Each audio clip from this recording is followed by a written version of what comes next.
খেৰণিত যিটো ঘটনা হৈছে তাক লৈ আপোনালোকে উদ্বিগ্ন প্ৰকাশ কৰিছে কি ক'ব আচলতে কোনে জড়িত হৈ আছে কি কাৰণে এনেধৰণৰ ঘটনা ঘটিবলৈ পালে কাৰ্বি আংলঙৰ খেৰণিত যি ঘটনা ঘটিলে এইটো অত্যন্ত উদ্বেগজনক আৰু এই গোটেই ঘটনাটোৱে তাত যিটো আইন শৃংখলাৰ জনিত যিটো পৰিৱেশ সেই পৰিৱেশটোৰ এটা ভয়াৱহ পৰিস্থিতিৰ কথা ইংগিত বহন কৰিছে আৰু আমি সকলোকে আহ্বান জনাইছোঁ এই সময়ত যাতে সকলোৱে শান্তি সম্প্ৰীতি বৰ্তাই ৰাখে কাৰণ এই এনেকুৱা যি পৰিস্থিতি এই পৰিস্থিতি বহু দিনৰ পৰাই এটা পৰিৱেশ ইয়াত চলি আছিলে বিশেষকৈ ভূমিৰ অধিকাৰ আৰু ভূমি অসমৰ খিলঞ্জীয়া মানুহৰ মাটি বেলেগে বেদখল কৰা বা কাঢ়ি লোৱা PGR VGR এই অঞ্চলসমূহতো বেদখলকাৰীসমূহ এনেকুৱা ধৰণৰ বিভিন্ন কথাক লৈ খিলঞ্জীয়া থলগিৰি মানুহৰ উদ্বেগ আৰু শংকা বহু দিনৰ পৰা আছিল আৰু বিশেষকৈ কাৰ্বি আংলং ডিমা হাছাওকে ধৰি বিভিন্ন ধৰণৰ ষষ্ঠ অনুসূচীৰ অঞ্চলত বিশেষকৈ যিবোৰ 6 শিডিউল এৰিয়া আছে সেই অঞ্চলসমূহত মাটি বহুজাতিক কোম্পানীক দিয়া মাটি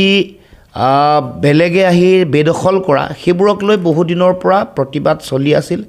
ৰাইজে বিৰোধিতা কৰি আছিলে আৰু গোটেই বিষয়টো চৰকাৰে গুৰুত্ব সহকাৰে নোলোৱাৰ কাৰণে আজি এই পৰিৱেশ আৰু পৰিস্থিতি হ'ল আৰু চৰকাৰৰ গোটেই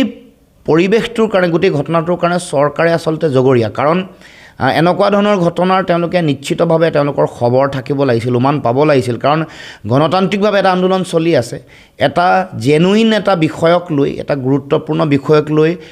ৰাইজে তাত আন্দোলন কৰিছে প্ৰতিবাদ সাব্যস্ত কৰিছে চৰকাৰে গোটেই বিষয়টো তেওঁলোকে উপলব্ধি কৰিব লাগিছিলে গুৰুত্ব উপলব্ধি কৰিব লাগিছিলে কিন্তু তাকে নকৰি কাৰ্বি আংলঙক তেওঁলোকে কেৱল মাত্ৰ লুণ্ঠনৰ থলী হিচাপে ব্যৱহাৰ কৰে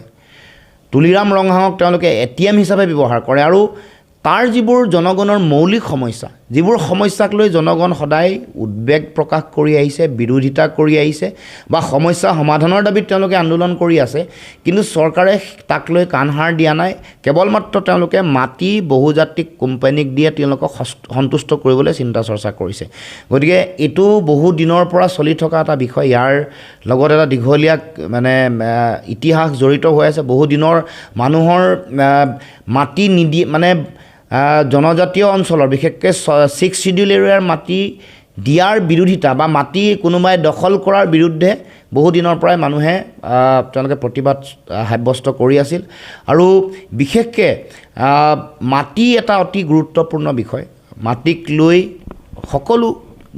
খিলঞ্জীয়া মানুহে ইয়াৰ স্থানীয় বাসিন্দাসকলে সদায় শংকাত থাকে সেইকাৰণে ভূমিৰ অধিকাৰ সুৰক্ষিত কৰিবৰ কাৰণে বিভিন্ন সময়ত আমি দাবী উত্থাপন কৰি আহিছোঁ বিভিন্ন সময়ত আয়োগ হৈছে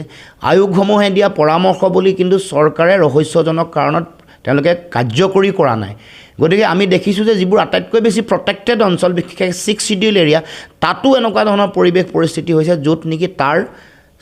জনজাতীয় ৰাইজেই হওক খিলঞ্জীয়া মানুহেই হওক তেওঁলোক শংকাত থাকিব লগা হৈছে গতিকে এতিয়া আমি আহ্বান জনাইছোঁ সকলো জাতি জনগোষ্ঠীকে তেওঁলোকে যাতে শান্তি সম্প্ৰীতি বৰ্তাই ৰাখে গণতান্ত্ৰিক পৰিৱেশটো ধৰি ৰাখে আৰু চৰকাৰৰ এই যিটো ব্যৰ্থতা পৰৱৰ্তী দিন সময়ত আৰু যাতে এনেকুৱা ধৰণৰ ঘটনা সংঘটিত নহয় তাৰ কাৰণে তাৎক্ষণিকভাৱে কাম কৰিব লাগে চৰকাৰে মুখ্যমন্ত্ৰীয়ে কৈছে যে অহা 2 তাৰিখে কথা পাতিব মই ভাবোঁ যে 2 তাৰিখ দেৰি হ'ব আৰু যিমান পাৰি সোনকালে এই পৰিৱেশটো কথা বতৰা পাতি যাতে নিষ্পত্তি কৰে তেওঁলোকৰ অধিকাৰ তেওঁলোকৰ শংকা তেওঁলোকৰ চিন্তা নিৰাময় কৰাৰ যিটো মুখ্যমন্ত্ৰীৰ দায়িত্ব সেই দায়িত্ব পালন কৰিবৰ কাৰণে মই আহ্বান জনাইছোঁ নিশ্চিতভাৱে সাধাৰণ জনগণৰ এনেকুৱা ধৰণৰ পৰিৱেশৰ কাৰণে নিশ্চিতভাৱে তেওঁলোকৰ শংকা আৰু ভয় থাকিবই আৰু বিশেষকৈ এইটো যিটো চৰকাৰৰ গৃহ বিভাগৰ পুলিচ প্ৰশাসনৰ যিটো ব্যৰ্থতা সেইটো স্পষ্ট ৰূপত উদঙাই পৰিছে আমি সকলোৱে দেখিছোঁ কাৰণ তেওঁলোকৰ প্ৰথমটো ইণ্টেলিজেন্স ৰিপৰ্ট থাকিব লাগে কাৰণ কিছু সংখ্যক মানুহে তাত প্ৰতিবাদী কাৰ্যসূচী কৰি আছিল ইমান দীঘলীয়াকৈ কাৰ্যসূচী এটা কৰি আছে চৰকাৰৰ দায়িত্ব যিকোনো কথা এজন দুজন 100জন 1000জন মানুহে যেতিয়া এটা বিষয় উত্থাপন কৰিব সেইটো শুনাৰ এটা গণতান্ত্ৰিক দায়িত্ব চৰকাৰ আছে যিটো তেওঁলোকে নাই কৰা তেওঁলোকৰ এটা অট'ক্ৰেটিক মাইণ্ডছেট এটা স্বৈৰতান্ত্ৰিক মানসিকতা আছে ফেচিবাদী মনোবৃত্তি আছে তেওঁলোকে যি মন যায় তাকে কৰিম বুলি ভাবে কিন্তু জেনুইন কনচাৰ্ণ হ'লেও যুক্তিপূৰ্ণ উদ্বেগৰ কথাও যদি থাকে যুক্তিপূৰ্ণ শংকা আৰু চিন্তাৰো যদি কথা থাকে যুক্তিৰে উত্থাপন কৰা বিষয় এটাও তেওঁলোকে দলিয়াই পেলাই কোনো কাণসাৰ নিদিয়ে কৰ্ণপাত নকৰে যাৰ ফলত এই ভয়ংকৰ পৰিৱেশৰ সৃষ্টি হ'ল আৰু সেইকাৰণে মই আহ্বান জনাইছোঁ যে হিংসাই বা মানুহৰ মাজত সংঘাতে দ্বন্দ্বই কেতিয়াও সমস্যা সমাধান নকৰে। জনগণক মই আহ্বান জনাইছোঁ, আপোনালোকে গণতান্ত্ৰিকভাৱে বিষয়টো উত্থাপন কৰক, শান্তি শৃংখলা ৰাখি গণতান্ত্ৰিক সংগ্ৰামৰ যোগেদি নিজৰ অধিকাৰ সুৰক্ষিত কৰিবৰ কাৰণে, মাটি ভেটিৰ অধিকাৰ ৰক্ষা কৰিবৰ কাৰণে সকলোৱে যাতে কাম কৰি থাকে।